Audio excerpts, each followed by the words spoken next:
What book are you using, Rabbi? All right, Fred. Sorry? What book are you using? What are you using? What text?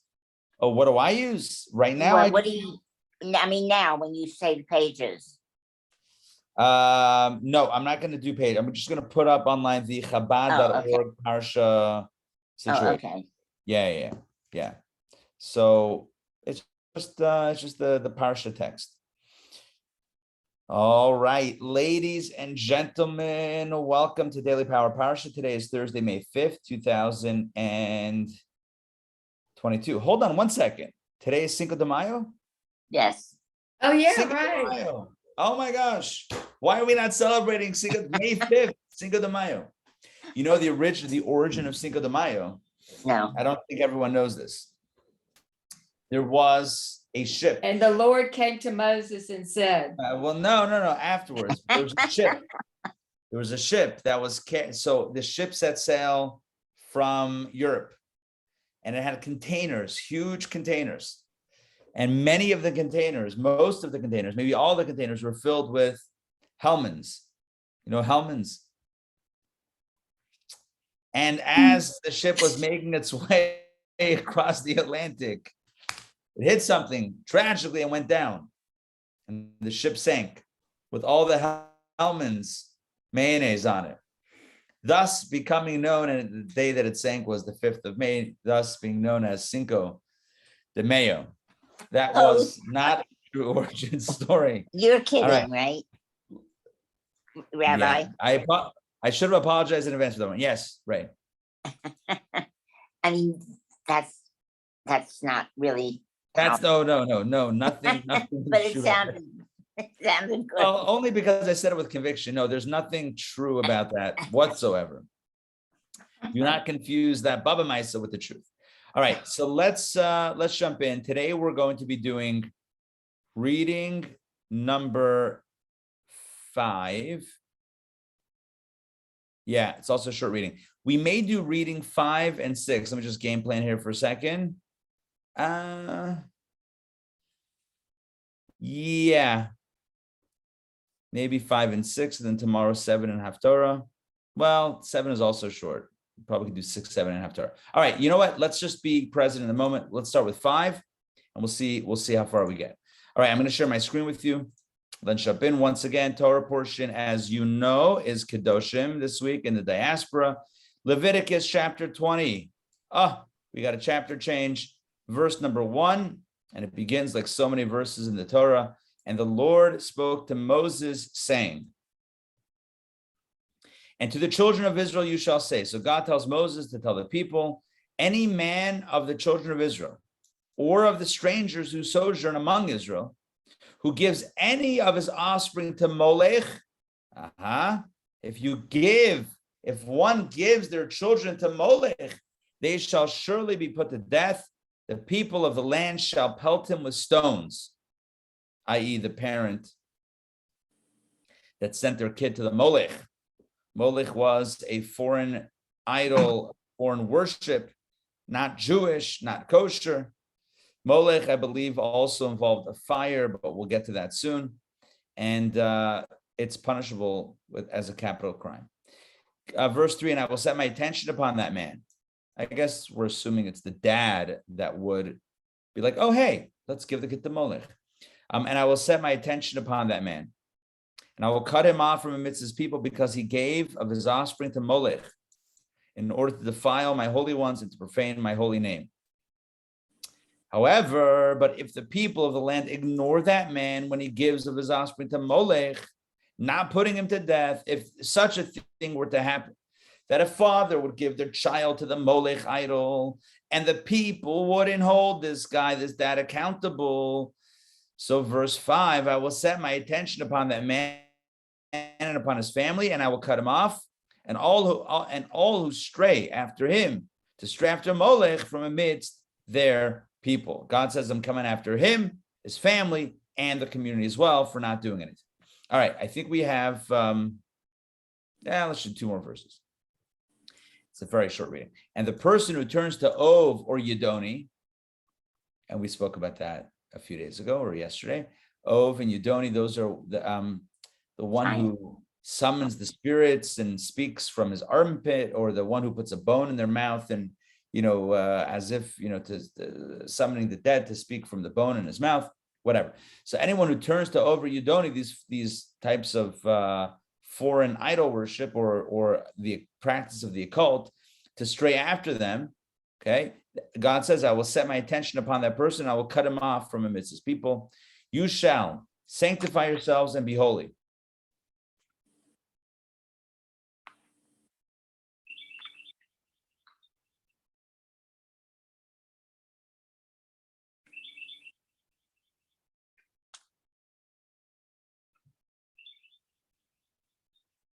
Name of the portion is Kedoshim. Sanctify some deeper insight and allow us to use that as a launching point for further conversation. Okay, I just want to check. I just got a message that my internet is unstable. Can you guys still hear me? Just checking. Yes. Thumbs up. Yes. Okay, good. All right, let's begin. Rashi, and to the children of Israel you shall say, i.e. Rashi says, enumerate the following punishments for the warnings that were given in chapter 18. We talked about the prohibitions prior in 18. We talked about not worship, not following Ovin Yidoni, and not giving your kids to Molech. We talked about that. We talked about earlier in this week's Torah portion, not doing it. But in this reading, we talk about how if one does, it's potentially punishable by death. Shall surely be put to death by the court. Rashi clarifies, we're not talking about heavenly punishment. This is not divine retribution, which many prohibitions in Torah are in that category, where the court, the human court, is not going to do anything, but God will do what needs to happen. But in this case, a father who gives his son to Molech, or gives his children, or any of his children to Molech, shall be put to death by the court. That means by the court, the human court. And if the court is not physically powerful enough to kill them by themselves, the people of the land must assist them. There you go. Now, what does it mean if they're not powerful enough? Physically? Politically? I don't know. But the point is that it's a communal concern to take out this dad who gives of his kids to the Molech idol. The people of the land, Am Haaretz, this may be rendered either the people of the earth or the people of the land as follows. The people for whose sake the earth was created, the people who are destined to possess the land of Israel, through the observance of these commandments, i.e., the people of the land, the Jewish people, shall pelt the people of the land of Israel, ultimately, shall pelt them with stones and bring justice to this egregious act. Molech, Rashi does not explain it here, but I think we had it before. Molech was an idol or a form of worship that involved fire. They would sometimes do human sacrifices or child sacrifices to the Molech idol. Brutal and completely not kosher. Completely not Jewish, completely not kosher. Let's continue. And I will set my attention upon that man, Rashi says. I will set my attention. The Hebrew word is panai, which he reimagines as panai shali, my leisure. What does it mean, my leisure? God's leisure. God says, so to speak, I will turn aside from all my affairs and occupy myself with him. Sure, I have pressing business otherwise, but the dude who gives his child to the Molech, I'm all over that. I'm getting involved. This man, but not the whole community. Okay? In other words, Rashi says, i.e., if the entire community give their offspring over to Molech, let's say everybody's doing it. It's gone viral. Everyone's into the Molech. So if everybody gave their kids to Molech, they are not punished with excision because the entire community are not to be cut off. You can't actually punish everyone. In this case, too big or too many to fail, a la big banks and airlines. Okay, so you're with me on this. If the individual gives the offspring to Molech, it's a problem. It's a problem always, but it's a punishable problem. Whereas if the entire community gives their children over to the Molech idol, then it's can't cut off everybody. All right, and why is he cut off? I will cut him off from his people. Why? Because he gave of his offspring to Molech. Rashi says, isn't this superfluous? We know that. We know that the issue is here that the guy gave over his child to Molech. However, since Scripture says, there shall not be found among you anyone who passes a son or daughter through fire, which was the Molech. The Molech was a fire, the worship involved fire. So Torah says in Deuteronomy, don't pass your son or daughter. No one should, and amongst your people should pass it through fire. But how do we know that the law applies as well to his son's son or his daughter's son? How do we know that it applies to a grandkid? So wait, but one can't give over their children to Molech. What about their grandkids, right? Aha, loophole, right? We only said you can't give your children. What about grandchildren? Scripture therefore states, because he gave of his offspring to Molech, of his offspring means of any of his offspring or his offspring's offspring, including grandchildren.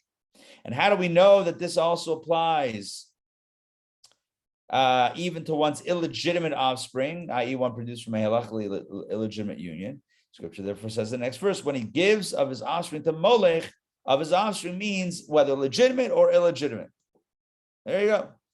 Illegitimate would be, for example, God forbid, cases of incense or infidelity, etc. A child born of that would be considered to be halachically illegitimate.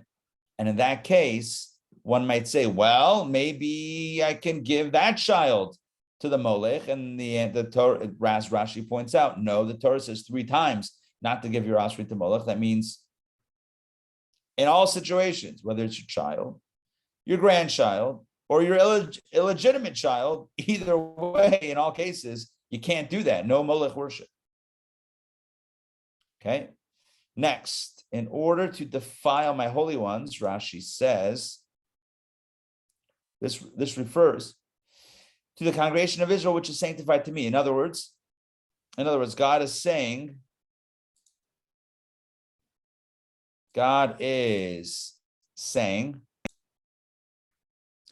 that I will cut off this person. Why? Because he gave his offspring to Molech in order to defile my holy ones. Who are my holy ones? The Jewish people, the congregation of Israel, which is sanctified to me. So therefore, the person who gives their child, if somebody's given their child to the Molech, it blemishes, it harms the entire community. Now, then the next verse says, but if the people of the land ignore that man, the double expression, Rashi says, because it says in the Torah, ha'alem yalimu, if they conceal, or if they ignore. It says twice. In English, it's once, ignore. But in the Hebrew, use a double expression. Rashi explains the meaning behind the double expression. The double expression intimates, it hints that if they ignore one matter, even one sin, they will eventually ignore many matters. So once you turn a blind eye, once you pretend not to see, then you're going to start not seeing even bigger things. And if the small Sanhedrin of 23 judges ignores the matter, eventually the great Sanhedrin of 71 judges in Jerusalem will ignore the matter as well. So what's happening here is, and Rashi derives this, it's based in the Medrash Torah Kohanim, but Rashi derives this from the double expression of ha'alem yalimu, concealed, is that one concealment or one, brushing something under the rug or whatever, one leads to the other. So you overlook something once and okay, whatever, it's not, I'm not going to make a big deal about it. Guess what happens next? It happens again. Because you don't, so to speak, nip it in the bud, so it keeps on coming back. And maybe when it comes back, it's more intense, more severe than the first time, because now the person is comfortable with that behavior. Now, I'm not only speaking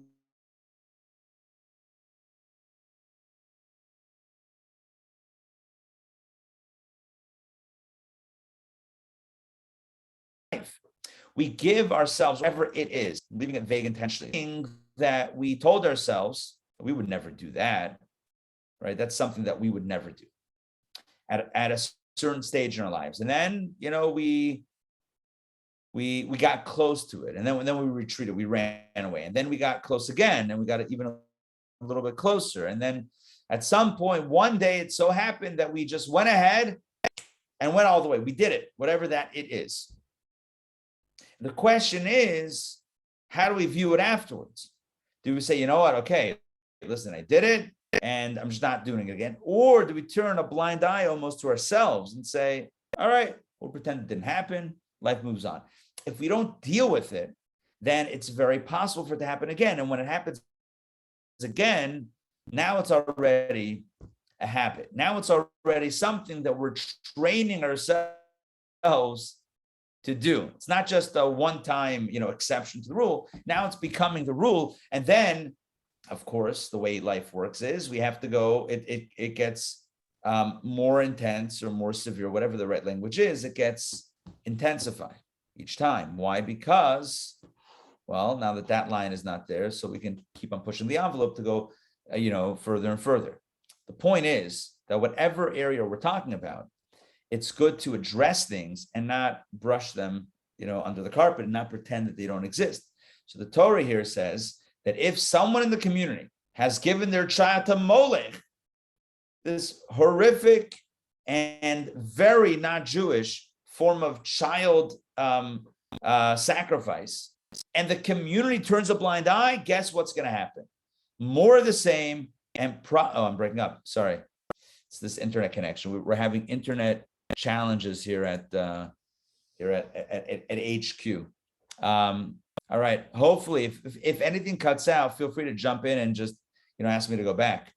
But hopefully, it's making sense in context, even if a little bit chopped out. The point is, the Torah says, if they turn a blind eye, if they look away. Why does it say look away twice?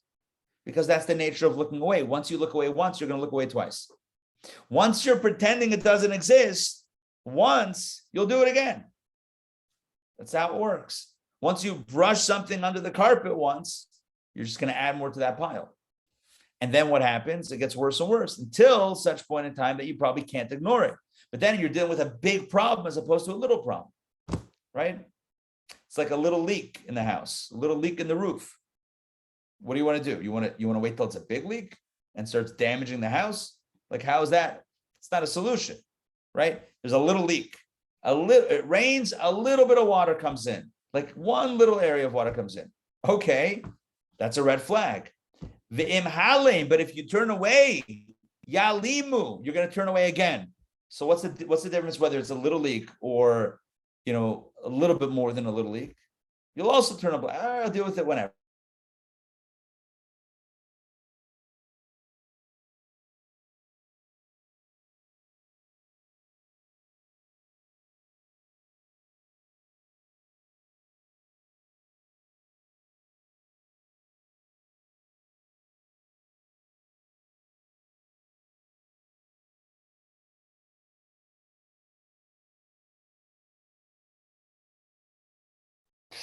Right? Obviously, don't if you were taught this. So go along.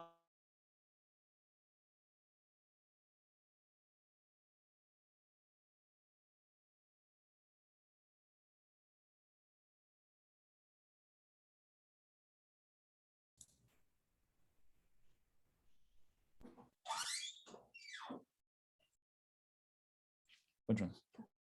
All right, friends, I feel like we cut out for a second. I know we cut out for a second.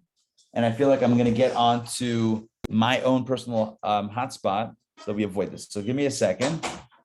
Just talking about chips in the windshield. And the next thing you know, we got chipped out of contention here with the Wi-Fi. Give me a second. Let me get on a better connection, hopefully. Okay. Just take a moment.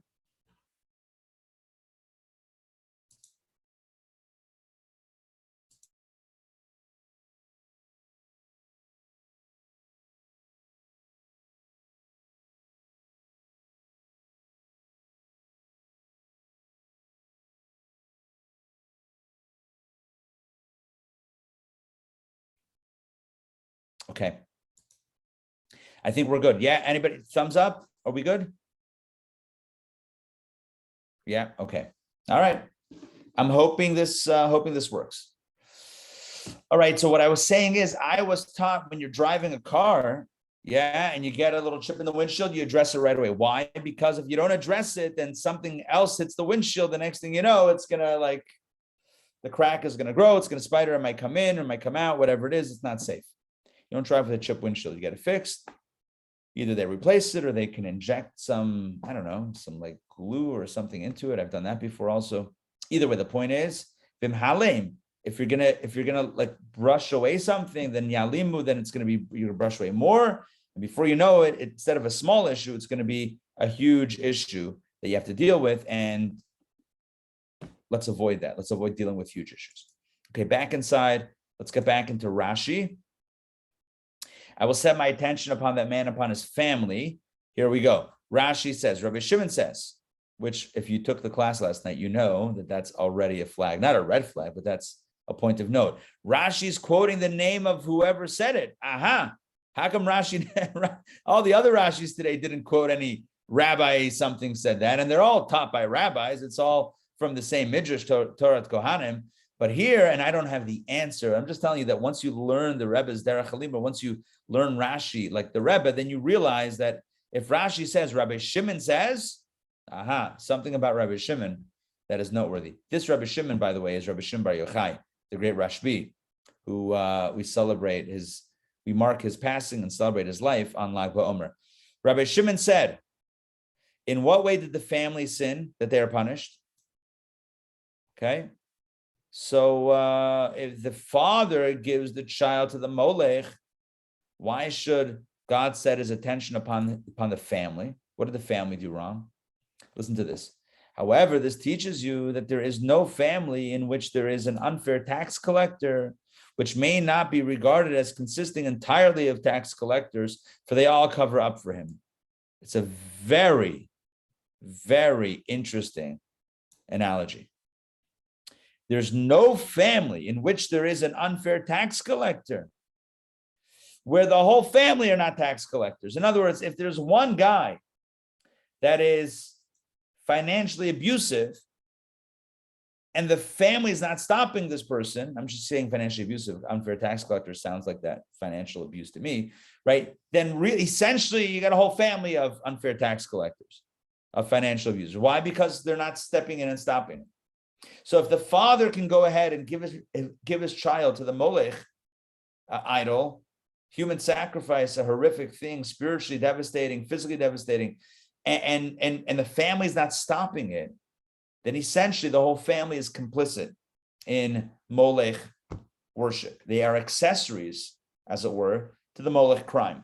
And that's what Rashi's saying, quoting Rabbi Shimon Bar Yochai.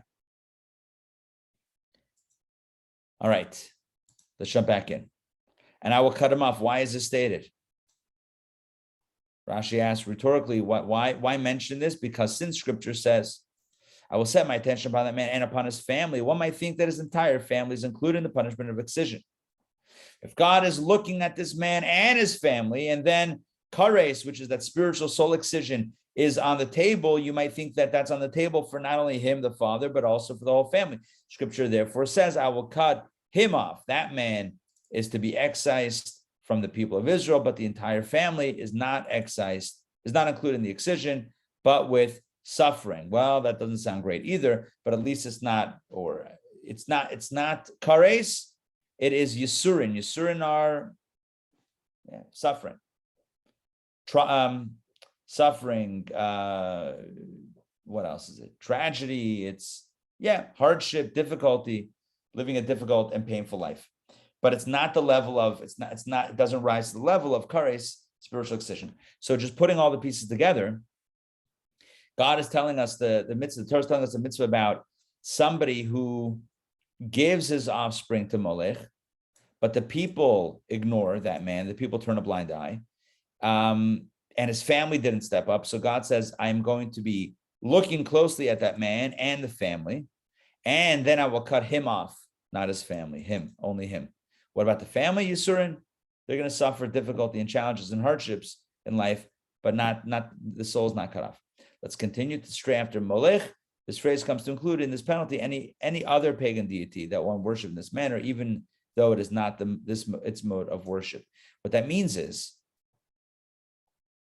if you worship any other idol in the same way that you worship the Molech, i.e. with fire, it's problematic. Are you with me? You might say, well, the Molech is worshipped with fire and something else is worshipped, let's say, with water. You poured water. Theoretically, I don't know these things. I don't know what ancient idolatrous pagan rites look like. I don't even know what modern pagan rites exactly look like, but I will tell you that some involved fire, like the molech, and some maybe perhaps involved water. So let's say for the water idol, instead you did the fire ceremony. So one might say, well, I didn't serve idols because I did it wrong. No, the Torah says that's a violation. Why is it a violation?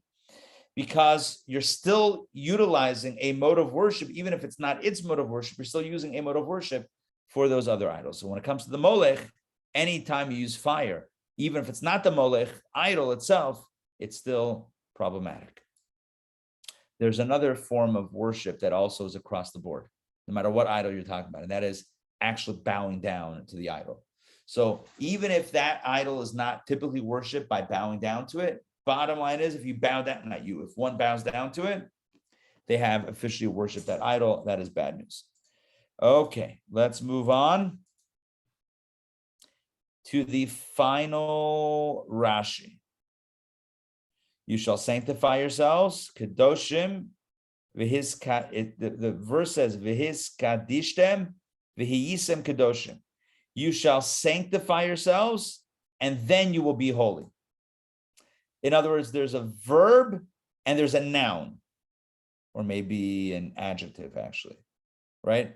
The verb is sanctify yourselves, do holy things, and then you will be holy. Holiness does not arise automatically or magically or in a vacuum. It is the product of how we live our lives in the Torah understanding.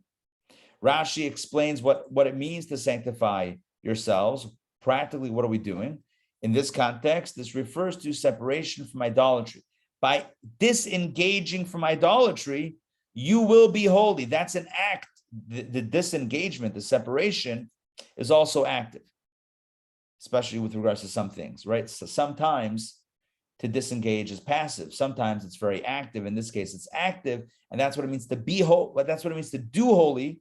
To do holy means to not do idolatry, and then you will, in fact, be holy. So do the holy things by not worshiping idols, and then you will be holy. That will be your status, your Facebook status. All right, I want to just elaborate on that last point, the idea of doing and being. So the reality is that we all have a soul that is pure and holy. And nothing that we do or don't do can affect that, essentially, at the core.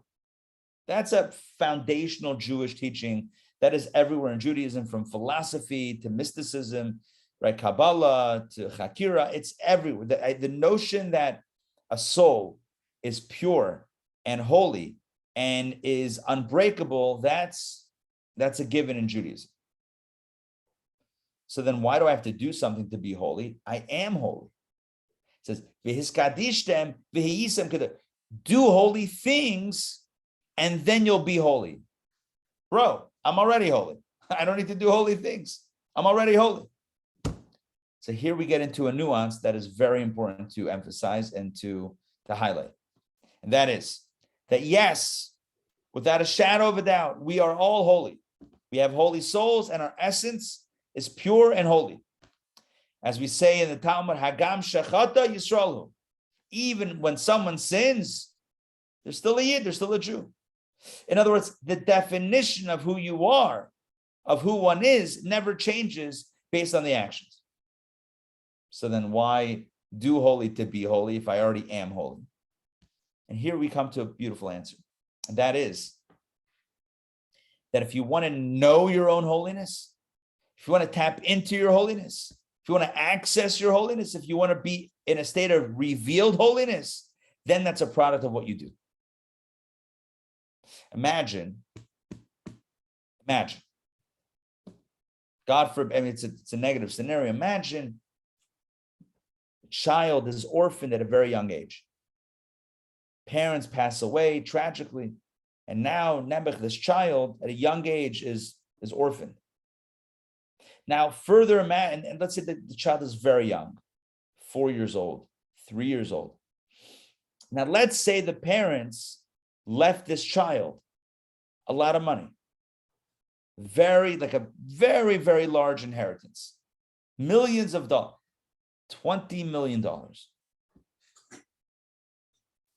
child at 3 years old has no clue. First of all, what's $1? Second of all, what's $1 million? Third of all, what's $20 million? What's an inheritance? The whole thing doesn't mean anything. The whole thing doesn't make sense. The child is dealing with trauma anyway. The child doesn't have a concept of what money is and what inheritance is and estates and all that stuff. It's not in the frame of reference altogether. Imagine if no one ever tells the child about that money.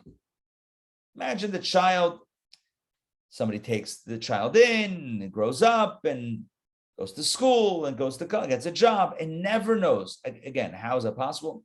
All right, I'm giving you an example, right? It doesn't have to be a real example. It's just the concept. Imagine this child grows up and never knows, has no clue, even as a young adult, even as an adult. This child is now an adult, 30 years old, and has no idea about the $20 million. That's, by the way, probably been accruing interest for the last 27 years. Okay? So now, one day, so freeze the story, freeze the scenario. The adult now that has $20 million, $25 million in their name. Yeah? Are they rich? Are they wealthy? Depends how you define it. Theoretically, yes. But if you don't know about it and you're not spending it and you're not enjoying it, what kind of wealth is that? It's a theoretical wealth. It's not a practical wealth. The child doesn't even know. Not the child. The child didn't know. The adult even doesn't know about the money. So are you rich? I don't know. Debatable. Again, conceptually, yes. Practically, no. This adult is struggling with a job, finding a job, keeping a job, eking out a living, living paycheck to paycheck. Meanwhile, somewhere there's an account in his name for $25 million. He has no clue. Is he rich? Not really. So you can have the money, but if you don't know about it, if you're not tapping into it, you're not actually wealthy. The whole thing is when this person now finds out about it, they find out about it and now they use it, they tap into it. Now they're wealthy. Baruch Hashem. Now they've accessed it. The same thing is true with the neshama, with the soul. So we all have a soul. It's pure, 100%. How valuable is it? Infinitely valuable. Wonderful. Fantastic. Here's the question. Are we aware of it? Are we tapping into it? Are we utilizing it? Are we expressing it? A person can go through their whole life and not tune into their soul, not be aware, really aware, that they even have a soul, even though they're aware of it, on some level, but consciously, in day-to-day action, they might not live by their soul. It's not a judgment. I'm not making a judgment now. It's not a critique. It's a fact. And so the Torah tells us that if you really want to be holy, not theoretically holy, if you really want to be holy, do holy. You want to be rich, tap into the gelt that you have. At least know about it. Access it from time to time. Check your balance, at least. So access your soul and you'll be holy. Do the things, like in this case, it means not abstaining from idolatry, but do the things that are holy and you'll be holy. That's the message. That's the final verse of the Torah, and it's of this Torah reading, and it's eminently powerful. It's really, really beautiful. Because holiness is inherent. It's essential. It's absolute. But that's not the holiness that we're talking about here. Be holy means not theoretically you're holy. It means you recognize it. You feel it. And for you to feel it, for you and I to feel it, we got to be doing something. It's like a relationship, right? I love the other person. Okay. How are you expressing the love? I'm not doing anything for them. I don't call them. I don't speak to them. I don't visit them. I don't give them anything. I don't help them out. I don't listen to them, but I love them. What kind of love is that? What kind of love? I'm holy. So what do? Nothing. Any holy things? Nope. All physical, mundane things. Any higher holy things? Nope. Just lower stuff. But you're holy, right? Yes. Why? Because I have a soul. Okay. That's true. All of that is true. But if it's not expressed, What kind of holiness is that? So here we get to a key idea in Torah. And that is, we are what we do. We are what we say. We are how we think. Who we are is not as much a product of our essence as it is our thought, speech, and action.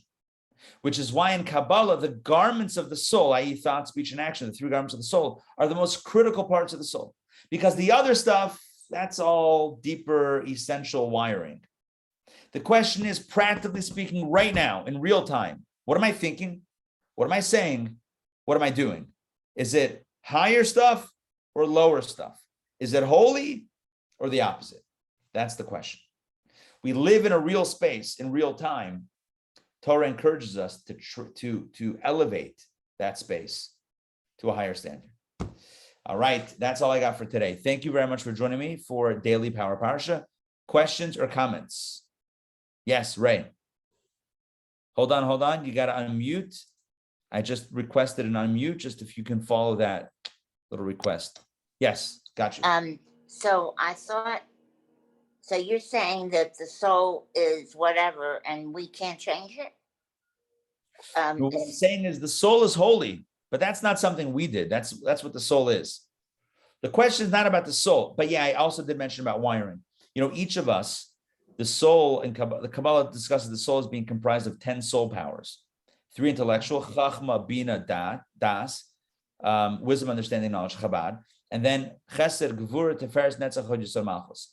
Love and discipline and compassion and ambition and humility and connection, relationships and leadership.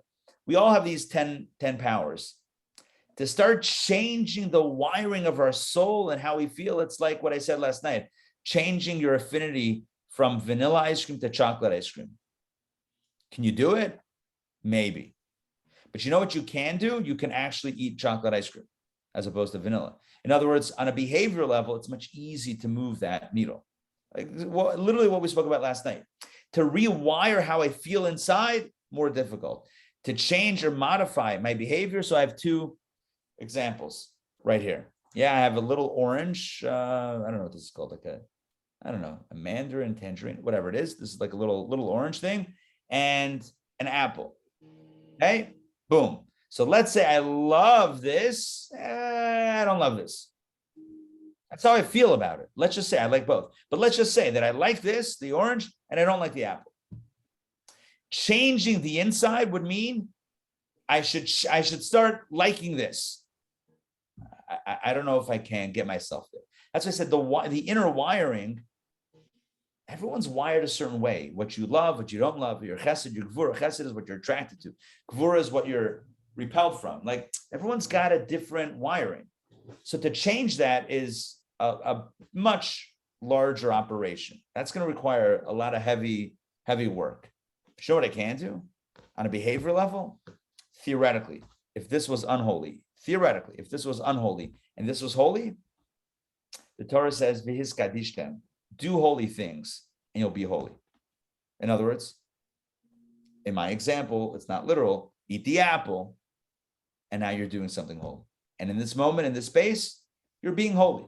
You're being holy. Yes, at the core, your soul, the core essence of the soul is holy, sure. But it's not about the essence. It's not about accessing the essence or changing something about what's going on inside. It's doing, saying, and thinking holy things, positive things. You can change something or you cannot. You can with a lot of effort. But the goal is here, what the Torah is suggesting is not that we change the inside. It's rather that we do the things, walk the walk, whether or not we feel excited about it or not. Walk the walk. That's it. It's holy. It's the right thing. Do it. If you help a neighbor, you really help a neighbor, and they're very grateful, should you tell them, by the way, I almost didn't help you today because I was almost too lazy to help? Do they care that you were almost? Doesn't matter. You helped. We live in a very practical world. So the bottom line, Torah says, God says, do holy things, and now you're holy. I'm not holy before, you're also holy, but you didn't really, you're not living in that space until you do holy things. I don't feel like doing holy things. Doesn't matter. You don't have to feel like it. Just do holy things. That's the message for us. Like I said last night, fake it till you make it. Do the holy things. Do the right thing. The Torah has a whole list in this week's Torah portion. In fact, if you want to know the number, I have the Gunnick edition right here. If you want to know the number of mitzvahs in this week's Torah portion, there's a lot. Remember, there's only 613 total mitzvot. And in the Torah portion of Shoftim, you have, it's not as many as I thought. You have 14 positive and 27 negative mitzvot. So 14 plus 17. Hold on. Is this the right thing? No. I'm sorry. I'm scratch that from the record. I'm literally reading the wrong thing. Kedoshim. Here we go. 13 positive mitzvahs and 38 prohibitions. So 13 plus 38 is a grand total of 51. There are 51 mitzvot in this week's Torah portion out of 613. 51 out of 613. According to my calculation, that's like a 12th of all the mitzvahs in the Torah are in this week's Torah portion. 1/12, which means there's a lot of things to do that the Torah tells us in this week's Torah portion that help us act in a holy fashion. So the moral of the story is, let's look at our opportunities, seize the day, carpe diem, seize the day in doing a mitzvah, in making the world a better place, irrespective of how we feel. We like it, we don't like it. It's okay, we'll get over that. We'll get over our feelings. They change anyway, right? Let's do the right thing, say the right thing, think the right thing, and that way we are holy. And if we're holy, if we're doing holy things and we're holy, we're more likely to influence the other and make this world a beautiful garden for Hashem. All right, thanks for joining me today for DPP, Ray, Sarah, and all of you who are listening. I appreciate it. Have a wonderful day, and we'll see you tomorrow. Same bad time, same bad channel. Thank you, Rabbi. Right. Pleasure. Yes, thank you. Pleasure. Bye, guys. We'll see you soon.